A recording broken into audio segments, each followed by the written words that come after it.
సంజయ్ దగ్గర తన కోపం ప్రదర్శించకూడదని ఇంకా బాలు అయితే ఏం మాట్లాడుతున్నా అలాగే ఇంక సత్యం అయితే తనని వెంట పెట్టుకొని మరి తన కోపాన్ని తగ్గిస్తూ వస్తూ ఉంటాడు.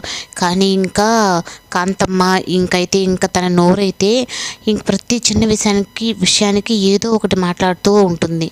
ఈ లోపల ఇంకా అంత ఫంక్షన్ అంతా అయిపోయిన తర్వాత అవుతుంది అనుకునేటప్పటికీ ఇంకా పుస్తల తాడు వెళ్ళి తీసుకురాబో మీనా అని చెప్పంటే ఇంక మీనా అయితే పుస్తల తాడు కోసం మొత్తం తన రూమ్ అంతా ఎతుకుతుంది.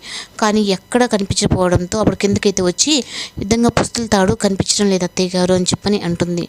అప్పుడు ఇంకా కాంతమ్మ అయితే ఏమో ఆ పుస్తల తాడు కూడా అమ్మేసి తాగేసి ఉంటాడు అని చెప్పని అంటే ఇంకా ఆ మాటలకు కూడా అలాగే సైలెంట్గా ఉంటాడు. మీనా నువ్వు అంతా చూసావంటే ఇంకా ప్రభావతి అయితే నా కూతురు ఫంక్షన్ ఎలా అయినా చెడగొట్టాలని ఈ విధంగా మూడు పిల్లలు ఇద్దరు ప్లాన్ వేసుకొని చేస్తున్నారు ఆ పుస్తల తాడు విషయంలో అని చెప్పని తను ఒక పక్క నిందిస్తూ ఉంటుంది.